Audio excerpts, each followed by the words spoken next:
let's get started. The recording has started now, and basically what this is about, just to be clear, is we're talking Facebook strategy. So the idea is that we're not going to be talking about so much how to do things. It's not a lesson on how to set up a Facebook ad. You can learn all that stuff very easily. For those of you who aren't sure how to set up a Facebook ad, if you log into the G4 member site, you'll see that there's, under marketing, there's a section called online, and if you click on that, you'll see a section for Facebook, and you click on that, and it'll basically run you through everything you need to get set up for a Facebook ad. And the reason I want to have this strategy session is because I'm meeting with the Facebook rep on a regular basis, and she's giving me some very good advice. But one of the things that I think's been missing is some getting feedback from you guys as to what you think will work on a strategy side of things, because it's not about me having all the answers. Our strength will always be our network. So where most guitar teachers are out there, most of your competition are out there trying to do it all by themselves. And that's the difference between us and the rest of the guitar teaching world. So we want to really leverage that and take advantage of that. So really what I'm going to do is be asking questions, and I'll give you things that I've learned as well, and I'll give you ideas. And we're going to look at some other campaigns that Facebook send me regularly, campaigns that are working. We've discussed other ones as well with the rep. So I'm going to give you some of those to kind of stimulate some ideas. And even if you go away from this with just some thinking about things, so you start writing ideas down and get the ball rolling, because the strategy is really what makes the difference today. Marketing is an art form. It's not just a technical thing. There is no one way to market. If there was, then it would all be said and done. But it's not like that. It's constantly evolving, and we often learn this the hard way. What works for us, today or yesterday is not going to work tomorrow. We've got to keep evolving, keep changing, because people get smarter, people change their opinions, but there are some things that do work, and I'm going to sort of throw them at you as we go along. So to get started, what I'm going to do is just ask the question, and obviously not everyone can answer every single question every time, otherwise it'll take too long. But what I'll do is I'll target one or two of you with each of these questions just to get the ball rolling, and then we can expand out from there. And you can also add notes, email me later, or comment in the group. It's probably a better idea. So the first question I've got, which I'll go to Michael Essery, because he's been with us the longest time. So I just want to get his perspective on this. What is our ad supposed to do? So Michael, how would you answer that question? What's our ad supposed to do? What are we trying to do with a Facebook ad?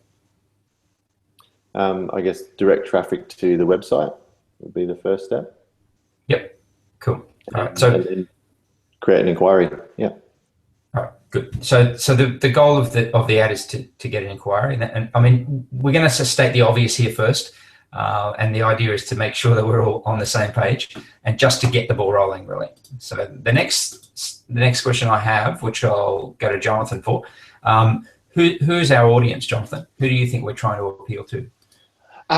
We're trying to appeal to the parents of kids mainly, because that's our target audience is kids. So I believe it's from other ads we've done.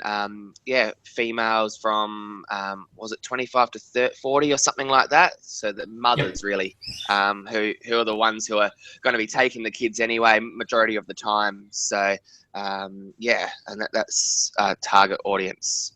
Great. Did anyone disagree with that? I would agree with that. No, everyone good with that? Yep. Okay, cool. So with that particular audience, we're aiming. What are the ages of the students we're trying to get to? So I'll go to David. David Mins. What's I would say the majority of the age group we're trying to get to, I would say, would be between the ages of, I would say, 7 to 8 to about. Yep, sounds good. So if we were to build an ideal profile, because that's one of the things that they often tell you to do, is that we have that range, but But if we sort of build that one student who's ideal for us, we'd probably say that they're about 7 years of age. And the reason I say 7 is because we want them to stay around for a while. We want to have a student that's going to be enrolled for about 5 years. If you get them at 12 years of age, which is still fine, they move into that teenage years and things change. It just becomes a different type of student. And it's not that we are not catering for those students. It's just that that's, again, we're going back to our ideal student. So if we start from there, we start from that 7-year-old, and we start from the parent of a 7-year-old, to really dig deep on this, what we're wanting to do is think about what does a parent of a 7-year-old look for. So, Monty, what does a parent of a 7-year-old want? How do they think? Any clues? Structure, fantastic, exactly.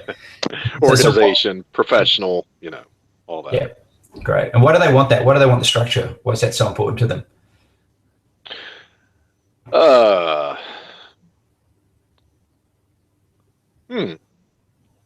Well, I mean, it's hard to find with guitar teachers, I guess. Yep. And you're a parent, correct? Yes. Yep. And you've had, and the boys are older than 7 now, or? Yes, the 12 and 14. Okay, great. So you know that age group. You've been through it. You've seen your wife go through it. So one of the things that I'm sure you'll relate to, I certainly relate to, and I only have one daughter who is right on 7 right now, is that the parents, the mothers especially, spend a lot of time trying to organize their children. And so they really appreciate structure. They want something that feels like people know what they're doing. And I think they get frustrated when they see disorganization, when they go to, whenever they go somewhere and they see one of the prime words that, my wife will use and other mothers that I know is that they seem disorganized, or it just seemed like they didn't know what they were doing. That's a common complaint. So if we can have that structure, we can do that. So, excellent. All right. So given that, what we're looking for to appeal, there's 2 layers here, and they talk about appealing to 95% of the brain, and that is the subconscious part of the brain. 95% of decision making is done subconsciously. So in other words, we're not thinking this or that. So, but what most marketing does, or most inefficient marketing does, is it appeals to the logic of people. So the logic is not often where they make the decision. What they're looking for is the emotion. So to give you an example, I put in the group, I don't know if you saw on the event, that there's a link there, I can give it to you if you need it, of Culinary Kids, which is one of the ones Facebook have used as an example. Let me just see where I can.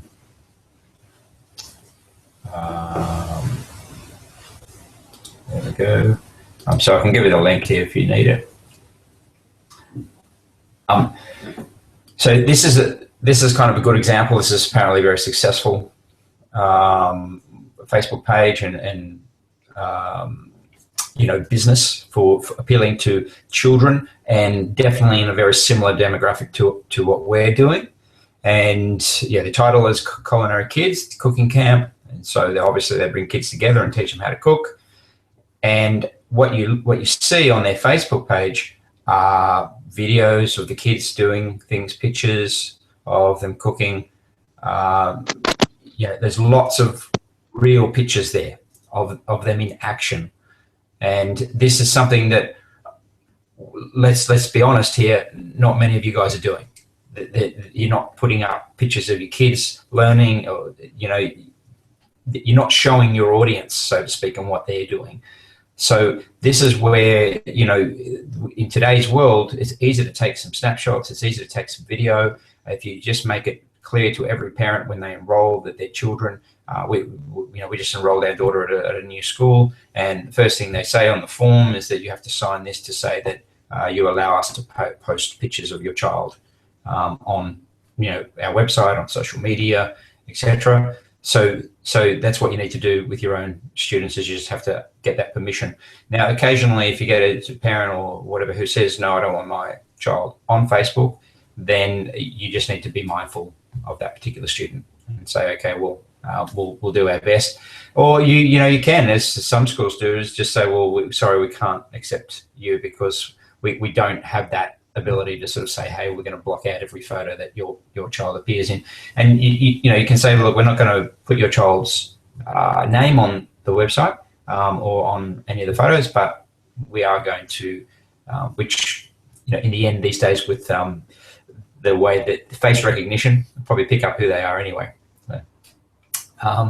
So this is obviously a very powerful strategy, and if we want to think about our strategy from the point of Facebook marketing, that's what Facebook is really about. If we go back to where Facebook began, it began as people putting their faces on the website, and so that's really what we want to do is with our students, bring our students into it. And if there is if you can think of any ideas, or even sharing the photos and videos amongst the network. So if each of you are throwing up a few photos each week, then it's very easy to share them across the network. And just say, here are our friends in Australia, or here are our friends in Pittsburgh, or this. So what you're doing is you're basically leveraging the whole network. I noticed on one of your websites, so I think it was Yoakum did it. He's got testimonials from right across the network on his website. So he's leveraging the different testimonials from G4 students. So rather than just having a few from his own school, he's got lots of testimonials from all different schools. So has anyone here posted any photos recently? Any on your Facebook pages? I did some of my band. Okay, great, excellent. So if you can do that, and if some of you guys can start sharing in the group, like in our group, just to say that you've posted up a picture, just simply tell us that you've done it, or share it in the group, and that way everyone else will know, and so they can either share it in their groups, or they can like it, acknowledge it, whatever. All right, so try and get some momentum going that way.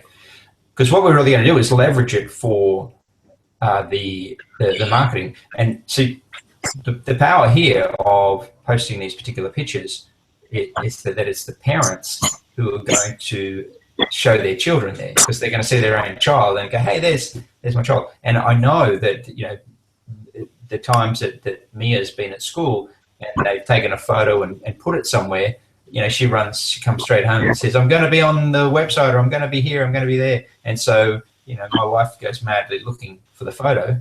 And then there I am, and there's such and such. Even sometimes it's just their friend on there, they point it out.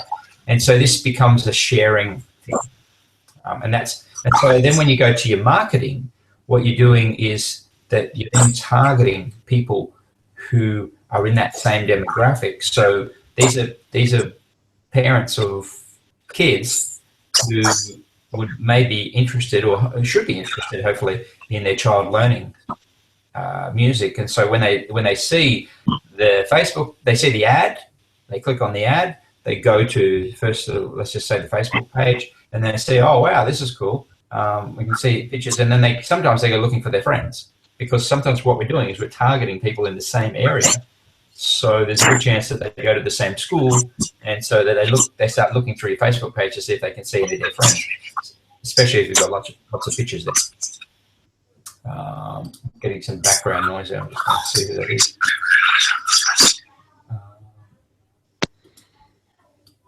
Sorry. Okay, all right, there we go. Now, any comments? If anyone wants to throw in anything at this point, let me know. Yep, David. You might just have to unmute, because I muted your mic. So. You got it, okay. Yep. So you're saying from a strategic point of view, not talking about how to do, but strategy-wise, are we going to, in this discussion, talk about the demographics we should be building into the Facebook ads? At the moment, it's pretty broad. It's 18 to 65. Everyone's speaking English, and that's about it. and then we get into the geographic targeting, as opposed to more of the personal, the targeting mothers of the video. Yeah. So, yeah, what we're actually going to talk about is that you do start broad, and the idea is that in the first stage, you're just trying to do what's called brand awareness. And so you're trying to find out, if you take the, Perry Marshall's term called racking the shotgun in his 80-20 book, it's all about getting the attention of the people. So the way Facebook works, just to clarify, is that you build audiences. So what you want to do is you want to find the right audience who is, going to be interested in your product before you start putting ads in front of them. So if we can think about it like this, if you walk into a room, a party, let's say, and you want to know who are the people who you've got something in common with that you're going to chat to, a good way to do that is to either dress in a particular way or to have a T-shirt that says something about who you are. Imagine you walk into a room and you have a T-shirt with your favorite guitar player, Jimi Hendrix or whoever you have on there. People who know that guitar player, who like that guitar player, are more likely to chat to you, more likely to feel like they've got something. It's a starting point, something that they can talk about. So the idea is that the more people know about us in that respect, and that the whole idea of racking the shotgun, as he talked about, is to get the attention of the people who have something in common with you, who are your potential audience. And once you know who those people are, then you put them into an audience, and then you take those people and then you market ads to them. So that way you're not wasting money on people who are not really potential audience. So we know, for instance, that that mothers who between a certain age group, and live in a certain area. So that's what we know. So out of that, if we say that in your area there's 5,000 people who come under that category, then what we can say then is, all right, out of these mothers, who would be interested in their child learning guitar? So rather than have an ad that says guitar lessons, 5 weeks, $99, which is how we've been doing it, what you would do is have something like the fun of learning guitar, or 5 reasons why kids love playing music, or 5 things that are good, 5 benefits of learning music. So you have these kind of things, and so parents who are interested in that will click on that, and then they go into your audience. And those people who don't click on it are not your audience. So your first wave, which might cost you, say, $50 or $100 in marketing, works out who are the people who are going to actually be interested in your ads, in your product. And so the people, and that's where we want to break down the parents that we have now. What do they have that's in common? I mean, it could be, and I'm going to extreme here, but it could be that they all love Bon Jovi, for instance, right? And all these mothers grew up in the 80s or 90s or whatever, and so they think that this particular person is great. They might even, mightn't even be someone. It might be someone like Johnny Depp, who's an actor, but they may have. You might find that age group has something in common that they all like. So there's no point in putting sort of Justin Bieber ads up there, because he's really appealing to a younger audience. Your 30 to 40-year-old women are probably not going to be that interested in Justin Bieber. So that's where you think about, okay, they may be. I'm just guessing here, so don't take anything I say. And testing is the only way to know this. But what we're trying to do here, what we're trying to appeal to, what we're trying to do is find who are the people who fit into that category. So I'm going to go across all of you now and ask you, including Joey, who's joining us here with David, is to think of some attribute you think of this audience that we're aiming for that would be something that they would be interested in. And it can be related to music or not related. It doesn't matter, as long as you can think of something that the parents of the children of that demographic are going to be interested in. So I'll start with you, Monty. What do you think? Is there an attribute or something that you can think of for that age group? Well, they want, I guess, activities that don't cost too much and don't take up too much of their time. Beautiful. You know, like other sports that, you know, some sports are like every night, you know, 5 days a week, and it's grueling schedules. So, you know, what we offer is easy compared to a lot of activities. Excellent. So I'm going to write that down. They like free activities. Okay, let's face it. That they're budget conscious. Their kids are cost a lot of money, so they are looking for things that are free. So if you could have something, and so we'll get to all this. If you could have something that offers them, you know, it could be a free workshop for kids in the holidays to learn guitar. That's something that I think would be very powerful. Is that in the holiday times, instead of worrying about signing up new students in the sense of enrollments, just run a free workshop for beginners, absolute beginners, and parents will see that, and then they'll spread the word as well. I know with my wife in the Japanese community, they're always, when something free comes up, the word goes out like wildfire. They're all like, yes, yes, yes. You know that I talk about not giving a free trial, right? I talk about that because when people, and I just want to clarify that because it often gets misunderstood, is when someone rings you inquiring about lessons, offering them a free trial is not necessary 90% of the time, because they're already interested in learning guitar. They're already prepared to pay for the lessons. So we don't need to offer them free trials. That's the point that I'm making there. But it doesn't mean promoting a free workshop at certain times. And I don't think doing it all the time, like advertising free trials all the time, is a good way to do it either. You need to do it as an event, something that happens every now and again. And holidays are the ideal time. Holiday, free workshop, these holidays with appealing to the mothers in that age group, and then it'll go out as a free activity. They're looking for things for their kids to do. The kids are at home beating their, bored to death, bashing the wall, saying, "Mom, I'm bored." And so, free guitar workshop here. Let's go. Guitars supplied. Have a bunch of guitars. Even go to your local guitar shop if you don't want to buy them, and ask them if they'll sponsor you for the free workshop. And then if you sell any, that you'll give them the sale. So these are the kind of thing, and you can do it in conjunction with a guitar shop or a music shop. Just get them to co-sponsor it. Free holiday workshop for beginner guitar students, for children, etc. Right, so I like that. So they like free and easy.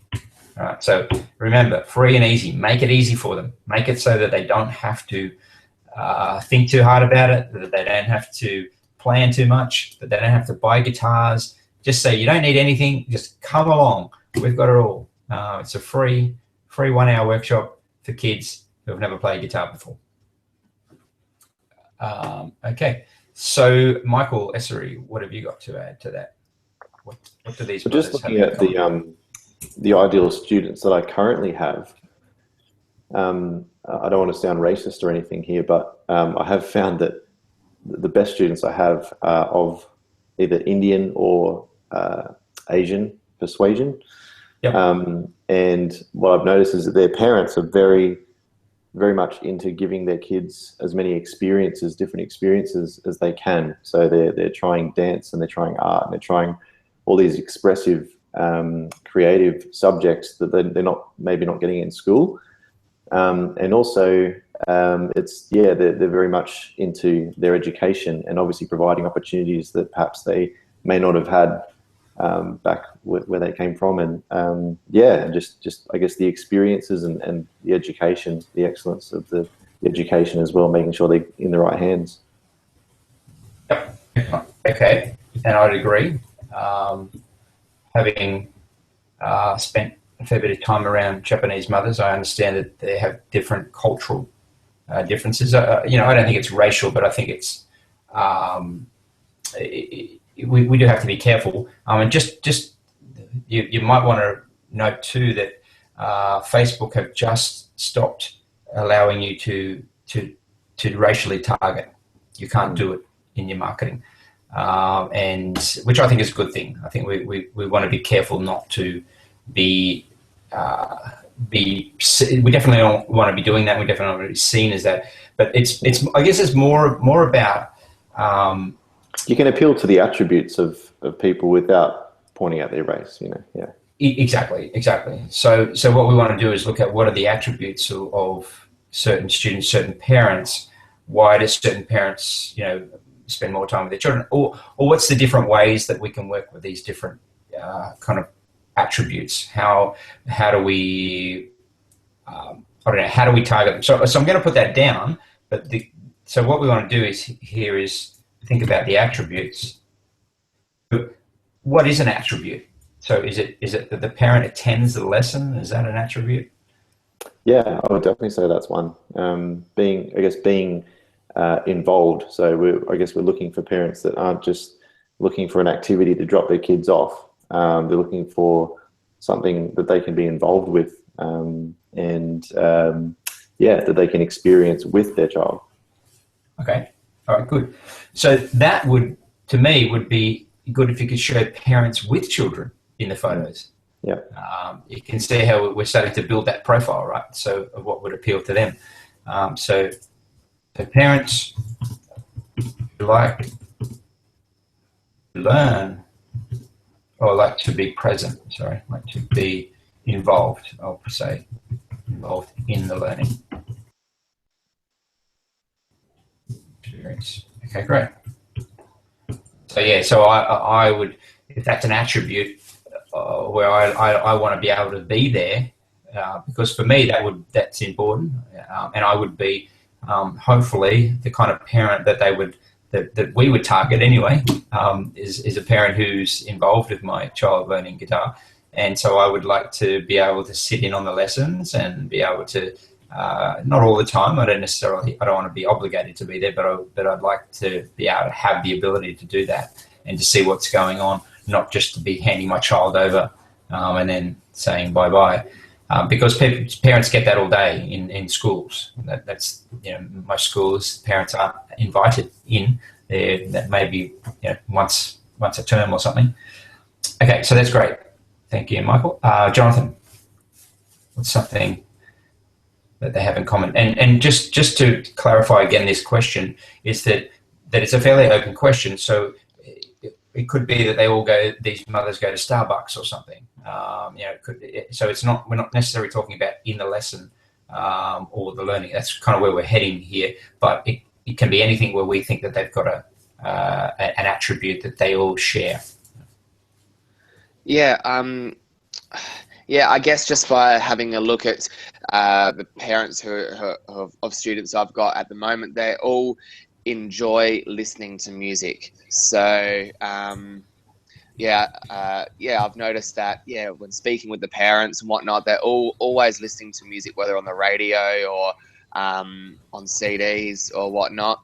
I've also found that my best students are the ones that their parents already play an instrument as well. I'm not sure if you guys, anyone else is finding that, but I know one of my youngest students, I think he's my youngest one, he's 5. His dad is a drummer, and his mum's also a vocalist, and they're sitting down with him every day and practicing and doing that as a family. So, results speaking for themselves. He's only been with me for 2 months, and he's just about on junior level 2.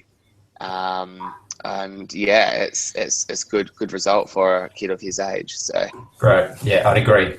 So they they at least enjoy music, but even better, they play themselves. I agree. Exactly. Yeah, it's a bit like with students where you've got the parent who actually plays the instrument, they often want their child to learn music because they see the value in it.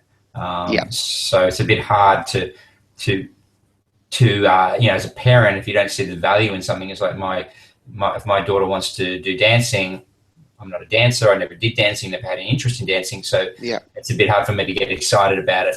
But if she wants to do it, sure, I'll back her up. But I'm more going to say, well, that's what you want to do. I'll support you on it, but don't expect much help from me.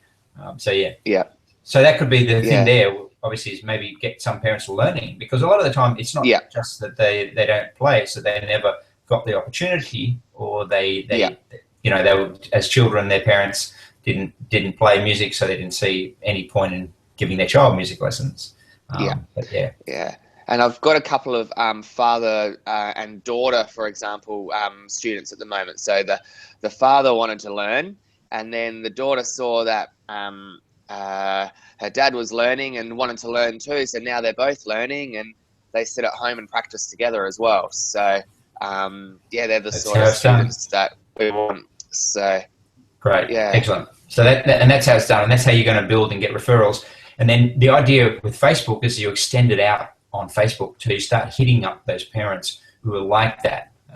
So that's you can see already how we're this is the strategy, and we're going to use Facebook as building that. I guess then the question is, how do we sort of get to know those parents in particular, so we can target them with our advertising? So that's a good question. Is again having the right pictures on, and this is a big thing with Facebook because it's very visual. Having the right pictures and the right videos will appeal to the right parents. And again, so we don't. And David asked that question at the beginning, which was good. Is we don't narrow down our focus in the beginning. So in other words, we don't just assume. We don't hone in on this particular type of parent who's aged 32 and has a birthday in March and buys a Starbucks coffee every 3 weeks or whatever. We don't go that narrow, because you just end up with 5 people who fit that category. What we do is we go for the broad, and then we start putting up pictures that we think will appeal to the right people based on what we know our best students like. So in other words, we put it, because we don't know who they are. We don't have enough data to know who are the parents who are going. See, even if you've got the right photo, if you're really well done, you don't even have to target age or anything. We can, because it's there. But the idea, if you think about TV commercials, if a commercial comes on for something that you're not interested in, let's say that a commercial comes on for the latest bra or something, you and I are not going to be particularly interested in that product. I hope not, anyway. The ads are designed to appeal to the right people who will then go, oh, I'm going to go and check that out. They go to the website and then they give their email address to get a $1,000 voucher, or win $1,000 voucher to that particular product. And so that's what they're doing, is they're showing their ads out to everybody, and then people who like that, who are interested in that, will then go to the website and put in their email address. So that's what we're trying to do, is we're trying to come up with the photos that will appeal to the right people, who will then go to the website. So that's where it could be having a picture of children learning guitar in a group, which appeals to what we're at the age group we are. We have some parents there. We could have things like video interviews of parents saying, the kids are having a great time, or this is really good, we really like the structure of G4, etc. in your video. Simply interviews with students. Or it could just simply be not even that. It could be even more subtle than that, which is often advised, where it is you just ask questions of either the kids or the parents. Both will probably work. And that's where you say, well, why do you learn guitar? Why did you decide to learn guitar? And the kid just talks about why they decided to learn guitar. And nothing about G4, right? Just why they decided to learn guitar. And so parents who are interested in their child learning guitar will click on that ad, hopefully, and then they'll go to the website and say, if your child is interested in learning guitar, click here, sort of thing. Or if you're interested in your child learning, click here. And then they go to the website, and then it has free workshop for kids coming up next month. Put your email address in here if you'd like to book a place. Limited number of spots, etc. So that's how it's done. If you kind of get the idea. Yeah. Okay, Peter, what's your contribution here? Everyone keeps stealing my points. You're still thinking of that, like the general big age, like that applies to, the mothers of that particular age group or something. So something in common for them.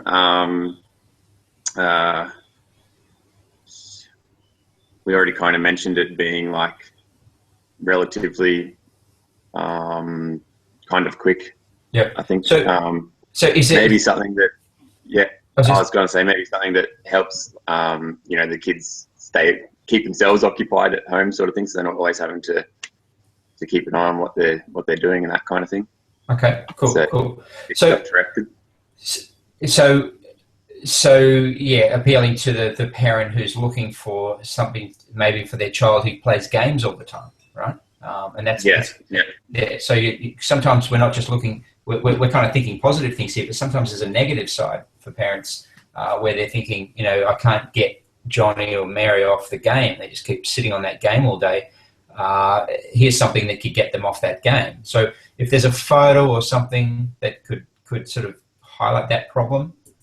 So show a problem they share.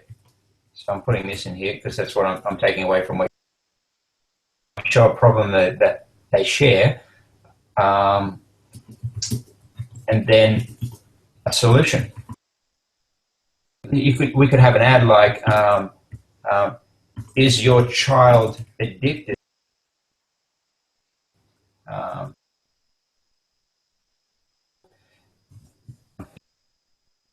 Then there's a link to click, and they go to it, and they say, you know, you just have an article there about how, yeah, many kids are addicted to video games, blah, blah, blah, and it's getting them off them is difficult, but a great solution or something worth trying.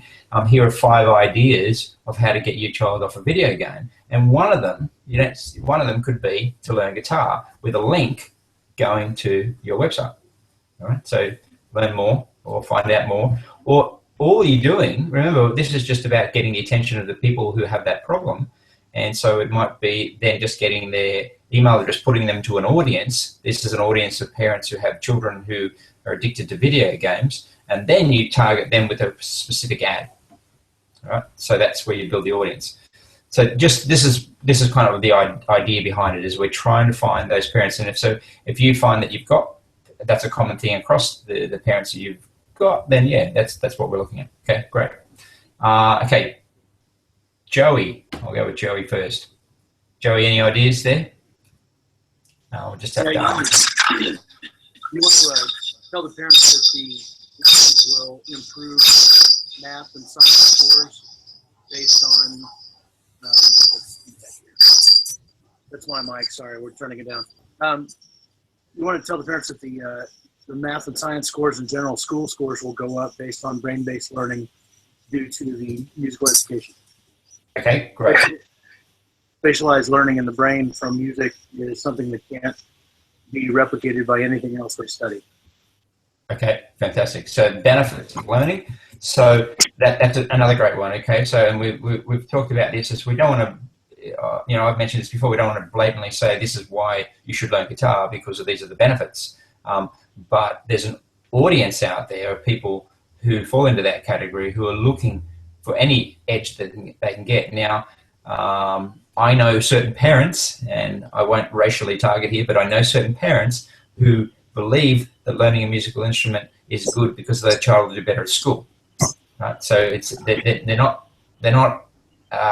really that interested in the music. They're just doing it because they think they've read research that shows that their children will do better at school. So they say, well, let's do it then, because we want our child to have every advantage they can get. So the benefits of learning music, whether it be academic, whether it be social, whatever, that could be another audience that you create. So we create this audience of people who are looking for the benefits of learning. And so can you see now how once we start to put them in these audiences, then you can create the right ad for those people that will get them into to enrolling or at least inquiring.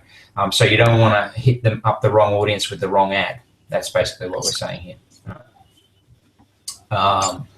Okay, cool. David, anything you want to add? Yeah, I think maybe summary what I've heard is that really we're looking for parents or mothers that are vested in their kids' future. Okay, which means they're looking for something they can do. Secondly, it's something that is educational and fun. And the other thing would be something that has a long-term, not a one and done. It's not like going to, like you mentioned about having the course in the summer or something. It's not like going to often 2 weeks.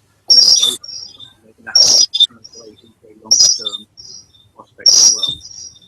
Okay, cool. It's cutting out a lot there, but I'm getting the gist of what you're saying, I think. So yeah, so we want to include things like the long-term benefits.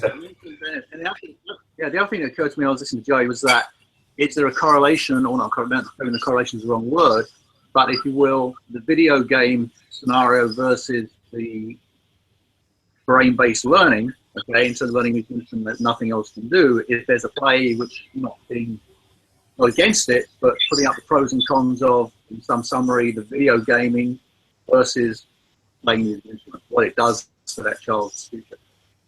Yeah. So yeah, definitely having that comparison. So that's and again, that's a certain audience that will appeal, will respond to those ads. So because we've got to think about our parents, or the parents of the children that you're teaching that are in the target market. How many of them are actually fall into that category, or is it an untapped market? Maybe you don't have any students like that, but there's a big untapped market there of parents who are desperately looking for solutions for their game-addicted children. Because a lot of behavior from children that's negative, let's say, is based on a lack of discipline, and they have too much free reign to do whatever they want to do, and so what they choose to do is play games, watch TV, eat junk food, and basically be lazy, and that's what happens when there's a lack of discipline. One of the things that I talk about in the coaching that I do is I drill down on the way that great coaches work, and there's a pattern to the way great coaches work, which goes against what many people do, and that's why they become great coaches. The great coaches wouldn't be the exception to the rule if everybody did it. And the basic format of can't go into detail because we don't have enough time here, but just to give you a kind of understanding is that the first rule of any great coach is discipline. It doesn't matter whether they're a sports coach, a music coach, a military leader, whatever. The first rule is discipline. And you may or may not like that word, but that is the first rule to anything, and to attaining skill. So we have to have the discipline first, and that's the same as self-discipline. You can't learn guitar without the self-discipline to sit down and practice every day. Without that discipline, it doesn't matter what you know. It doesn't matter how smart you are about how to learn guitar. You can have the best method in the world, but if you don't have the discipline, then it's not going to happen. So discipline is the first step. Skills is the second step. Again, every great coach teaches skills, and they work mainly on the skills. They start with the discipline, and then they go to the skills, and the third is performance, or we can even call it feedback. So once you've got the discipline, then you can practice the skills, then you put the skills into a performance scenario. So in our case, it could be like learning songs or playing songs, and then there's the feedback. So we sort of say, okay, well, that song, it was 80% there, but we need to work on this, this, and this. These are the skills. Now I can create different drills for you to do to get better at those skills, so then your performance improves. So that's the three. That's basically, and you can look at any great coach, that's what they do. They use that very same formula. All right, so one thing that I will add to this is the power of coach, and I think it's not, you see this in lots of different types of very high-level marketing, is where they paint images that have nothing to do with the product. They're almost like, what does this have to do with anything? But what they're trying to do is paint an image. If you take someone like Coke's underlying message is freedom. That's what they've always been about. That's what they're trying to sell. Coke represents freedom, and the idea is that the people, and people associate it even with America, right? And the Coke and America are almost synonymous. So this is Coke, America, freedom. It's all the same thing, and so that's where Coke is so powerful and has that image So when we're thinking about G4, we've got to sort of say, well, what is G4 about?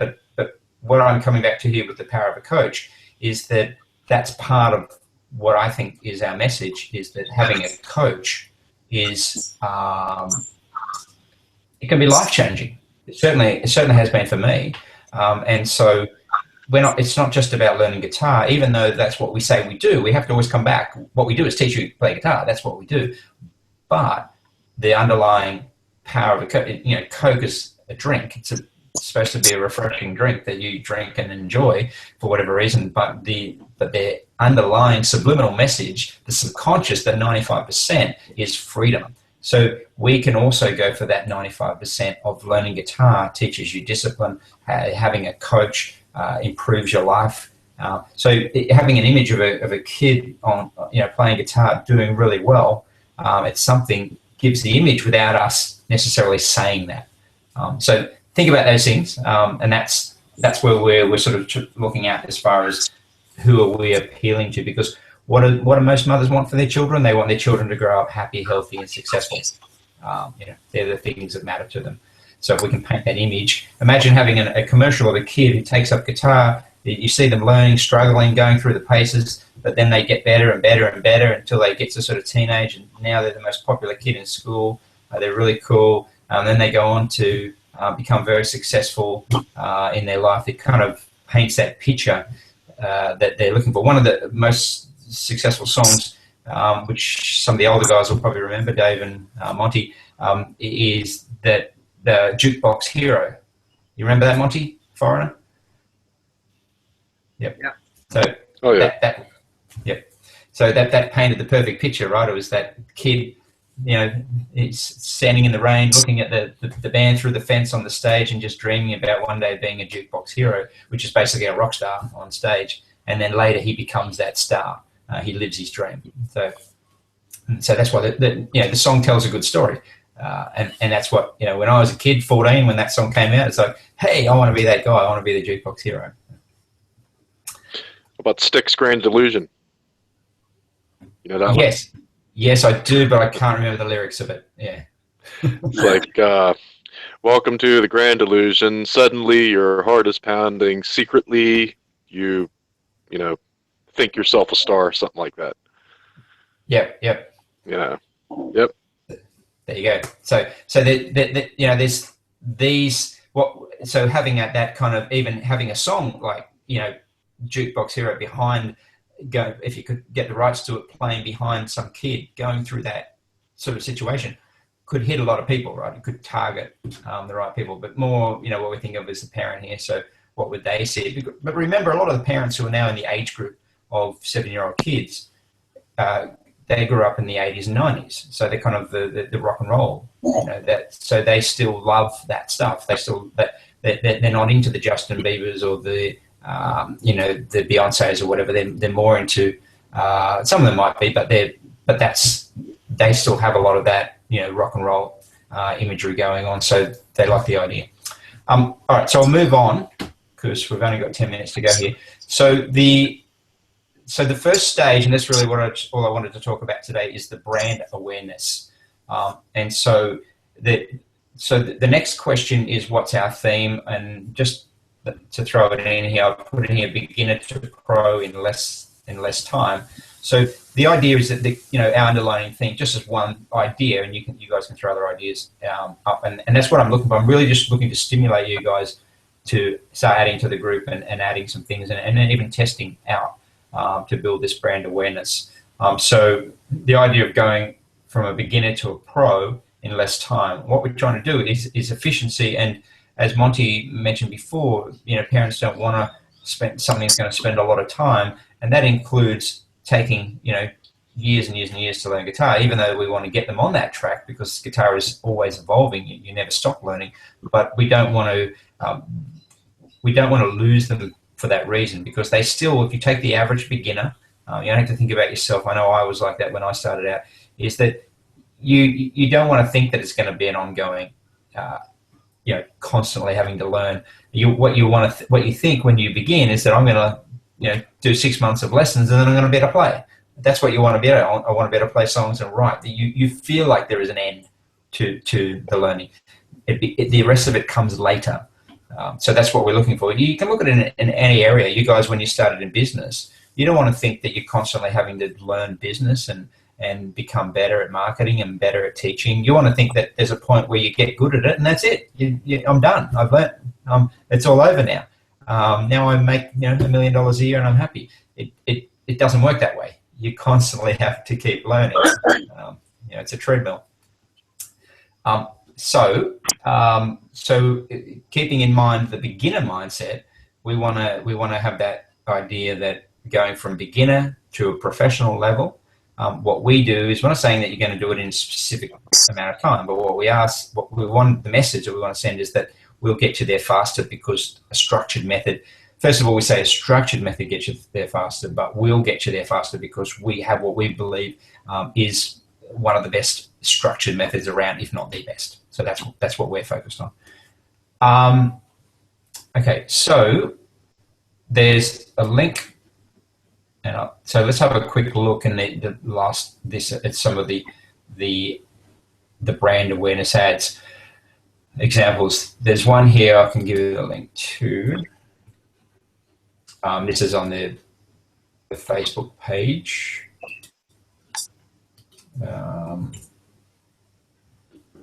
And this is called Jasper's Market.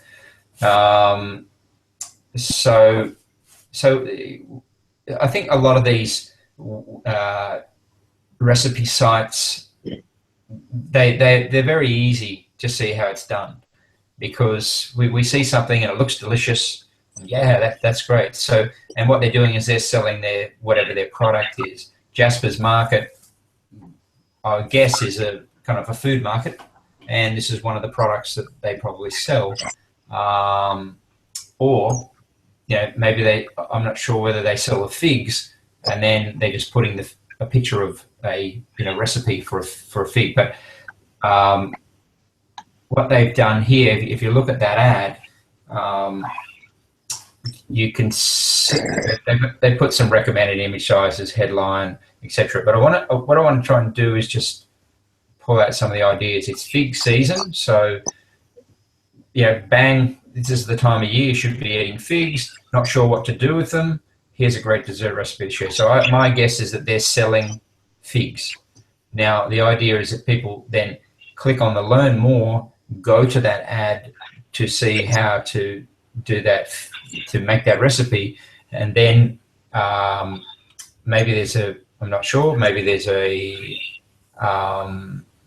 place where they can put in their email address and get more, or it's just simply an awareness. They're targeting their area, so they know these people live in this area. This is for a local ad, right? For a local market, and so that they know the people in that area, and now they know who the people are who like figs. They can put them into an audience of people who like figs, and then they could send them some more recipes, or they can say, hey, come down to our market this Saturday morning, because we've got Chef Ramsay coming down to show you how to make a fig pie or whatever, etc., etc. So as they start to target their audience, they know, and so this is what you can do as well. You can target, build the audience, and then market ads to that audience.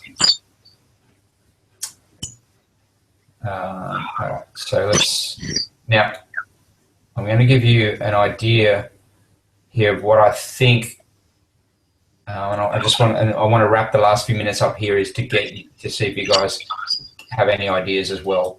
And again, you can add it to the group. But my idea here is to record a video lesson for beginners. So if you do it yourself, have a video of you, and I know some of you have already done this, but do a video of you learning, make sure you get some good lighting, and then try to aim it at parents explaining the first steps to learning guitar, so that you have it almost so that you're thinking as if the parent and child are there together. And so then that's the difference often with the way that I taught, especially with kids, is I didn't teach it just to the child, I was also teaching it to the parent. So I might say, okay, Johnny, I'll get you to hold the guitar for me now. Now this is how you hold the pick. So go right back to basics. Grab it here, put it here.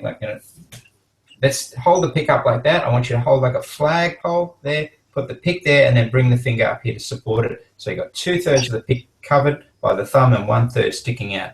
All right, so now I want you to come down and rest that on the string. But sometimes we go, okay, do it again, bring the pick up, bang. Because that holding of the pick, we take for granted. But for beginners, that's sometimes, how do I hold a pick? You know, I don't know how to hold a pick. It always slips out. I don't quite know what to do with it. And I remember in the early days of learning guitar, no one ever showed me how to hold a pick. They just said, get your pick. That was it. But if you go back to school days, they taught you how to hold a pencil and how to write. You were taught how to do that. In Japan, parents teach their children how to hold chopsticks correctly. I hold them incorrectly, but that's because no one taught me. So in the case of the pick, if you could teach them how to do these basic things, right? Just basic things, and target your area and target these people, then they're going to see you as a teacher in action who they know they're familiar with, whereas most of your competition aren't doing that. And we know that. So you're going, even if your competition are doing it, if you've got an audience and you've got a targeted audience, then you can show this. And then from there, you can say, you know, come on down this Saturday for a free workshop, or in the holidays we're putting on a free workshop. You target that audience with that. So do a video. If nothing else, just do a 5-minute video on how to hold a pick and run it on Facebook and see what you get. See who clicks on it. Okay, and you'll occasionally get some. Yep, sorry. Sorry, David. I wanted to ask a quick question about that, because I was actually planning to sort of kill two birds with one stone and record a couple of, you know, like a riff of the week type video. And then I noticed your post a little while back about the copyright, or, you know, having songs on there. So is that something you suggest, just sticking to like the specific skills like that, and leaving out the songs? Yeah, I think so.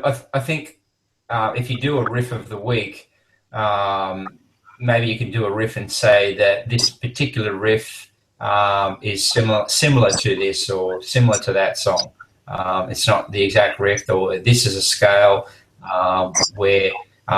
So, the biggest problem with that particular post was that it had in it Guns N' Roses' "Sweet Child of Mine." If you don't write that anywhere, then they're very unlikely to pick up on it. Yeah, you understand? Because the way that they do it is they troll the internet for the text. They don't go watching all the videos and listening for what people are saying. So yeah, so as long as you don't put it in the text of the video, you should be okay. But you know, if you just call it riff of the week, and then do, so yeah, that could appeal. That'll definitely appeal to certain kids in the area, and of course it helps. But again, see, they see the record companies see that as you using their work, their copyright to market your brand, and that's why they don't like it. Okay. So yeah, I was going to do that for students anyway. There's been a few instances where we've taught something as a song during the week, and the parents have said, "Oh, I've totally forgotten the second half of that riff. You know, can you send me a tab or something?" And basically, yeah, I've just sort of started recording a couple of little quick videos for them and sending it to them so they can continue, learning the riff at home. So I thought if I did that, you know, and then I could also double that as some promotion as well. But yeah. Yep. Well, what I do is, it's just an idea, and I want you guys to try different things and come back with what's happening. That's the idea of this group, right? Once a month, if we can sort of get together here and feedback information, then we're going to learn a lot faster. Or even, you know, during the month, adding to the group any results you get. But the idea is that I think, this is just my idea, is doing a video for absolute beginner, how to start on guitar, because that's what you're looking for. That's the audience that we're looking for. So, you know, the riff of the week sort of thing is appealing to someone who already can play guitar to some degree. So you kind of, you know what I mean? You're aiming at an audience that may not be your ideal. So just, you know, how to get started on guitar. If you think about it, if you've never done Facebook ads before, right? Let's say you've never had anything to do with Facebook ads. Are you going to, if someone says how to target the right audience versus how to get started with Facebook ads, which one are you going to click on most likely? You're most likely to click on how to get started, because that's where you're at. You're an absolute beginner with Facebook ads. So that's the title that appeals to. If you've got one that says how to do, video ads or slide ads or brand awareness marketing, all that stuff is like, I don't know, I just want to get started. That's where you go to. So if you all try that, then we'll gather a lot of information. And the idea is that do a 5-minute video. That's all. How to get started on guitar, or it could even be more specific advice for parents. Three tips for parents with children who want to learn guitar or something like that. So then you go straight to the parents, and the parents say, and the parents will see that video, especially if you're targeting that audience. They're only going to click on it if they're interested in their child learning guitar. So they click on it, bang, that's the person who belongs in your audience. All right, so that's what you're looking. The actual video doesn't even matter. This is the important thing here is the video doesn't really matter. All that matters is that the people who are clicking on it or watching it are the right kind of people to be in your audience. Because they're only going to click on it if they're going to be in your audience. Because once you've got them in your audience, then you can come back at them many times. Yeah. So, all right. So we're done. Sorry, we're out of time, but keep adding to the group if you've got any comments, questions. All this is meant to do is to start the conversation. And if you need help in setting up Facebook ads or whatever, then just again mention it in. Make sure you go through the web page first on our member site, and then if you've got any questions where you get stuck or whatever, then let me know. Cool. All good. Thanks, guys. Thanks for your time, and I'm looking forward to your input and feedback. Thank you. See you guys. Awesome. Bye. See you soon. Yeah. Bye now.